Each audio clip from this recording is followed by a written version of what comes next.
एक बार की बात है, किसी गांव में एक साधु बाबा रहा करते थे। पूरे गांव में वो अकेले साधु थे जिन्हें पूरे गांव से कुछ ना कुछ दान मिलता रहता था। दान के लालच में उन्होंने गांव में किसी दूसरे साधु को नहीं रहने दिया, और अगर कोई आ भी जाता तो उन्हें किसी भी प्रकार से गांव से ये साधु बाबा भगा दिया करते थे। इस प्रकार इनके पास बहुत ज्यादा दौलत धन इकट्ठा हो गया था। साधु बाबा के बारे में सबको पता था कि इनके पास ढेर मारा धन है जो इन्होंने दान पुण्य से इकट्ठा किया है, और ये खर्च भी कम करते हैं। इसीलिए सबको पता था कि इनके पास बहुत ज्यादा धन दौलत है। वहीं एक ठग की नजर कई दिनों से साधु बाबा के धन पर थी। वो ठग इस तरह का ठग था जो लोगों के पैसे लूट लिया करता था। अब वो किसी भी प्रकार से साधु बाबा के उस धन को हड़पना चाहता था। उसने योजना बनाई, एक प्लान बनाया और एक शिष्य यानी विद्यार्थी के रूप में साधु बाबा के पास पहुंच गया। उसने साधु बाबा से कहा, आप मुझे अपना शिष्य बना लीजिए। साधु बाबा ने कहा, तुम शिष्य बनकर क्या करोगे? तो वो कहने लगा, मैं आपके जैसा बनना चाहता हूं। अपना शिष्य बनाने का आग्रह किया। पहले तो साधु बाबा ने उसे बहुत मना किया, लेकिन फिर थोड़ी देर बाद वो मान गए और ठग को अपना शिष्य बना लिया।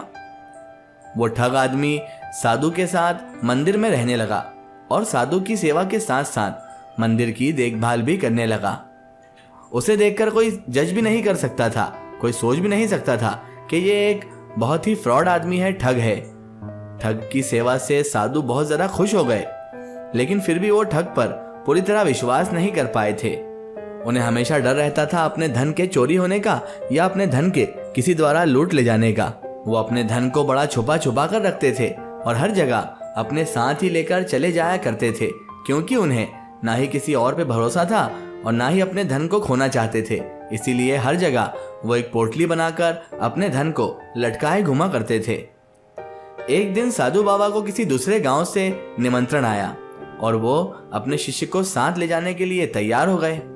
साधु बाबा को, जैसा कि सब जानते थे, कि धन की बहुत ज्यादा लालच थी, इसीलिए उन्होंने अपने धन को अपनी पोटली में बांध लिया, क्योंकि वो यही सोच रहे थे कि घर पर छोड़कर जाऊंगा तो कोई चोरी ना कर ले, इसीलिए मैं इस धन को अपने साथ ही ले जाता हूँ। रास्ते में उन्हें एक नदी मिली। साधु बाबा ने सोचा कि क्यों ना गांव में प्रवेश करने से पहले नदी में स्नान कर लिया जाए, ताकि सुकून भी मिल जाए और ताजगी भी महसूस हो। साधु बाबा ने अपने धन को एक कंबल में छुपाकर रख दिया था और ठग से उसकी देखभाल करने का बोलकर चले गए। ये तो वही बात हुई कि चोर को चौकीदारी सौंप दी गई। जिस तरह चोर को चौकीदारी दी जाए और चोरी ना हो ऐसा सोचा जाए, ये सबसे बड़ी बेवकूफ़ी की बात होती है। ऐसा ही साधु बाबा ने भी किया था। जो बंदा ठग बनकर उनका पैसा लूटने आया था, उसी के हवाले अपना पैसे की निगरानी करके चले गए। बहरहाल ठग तो मन ही मन खुश हो रहा था। उसकी खुशी का तो ठिकाना ही नहीं रहा। उसे जिस मौके की तलाश थी वो आज उसे मिला था। वो शुरू से इनके धन पर नजर जमाया हुआ था। अब वो सोच रहा था कि कितना बेवकूफ साधु है, खुद ही मेरे हवाले अपना धन कर गया। जैसे ही साधु बाबा ने नदी में डुबकी लगाई, वो ठग, वो फ्रॉड आदमी सारा का सारा धन लेकर वहां से भाग गया। उनकी पोटली उठाकर भाग गया और साधु बाबा अपने नहाते ही रह गए। जैसे ही साधु बाबा स्नान करके वापस ऊपर आए तो उन्होंने देखा कि वहां तो ना शिष्य मौजूद है और ना ही उनका कंबल में लपेटा हुआ धन। उन्हें ना तो शिष्य मिला और ना ही अपना सामान। साधु बाबा ने यह सब देखकर अपना सिर पकड़ लिया और जोर जोर से रोने लगे।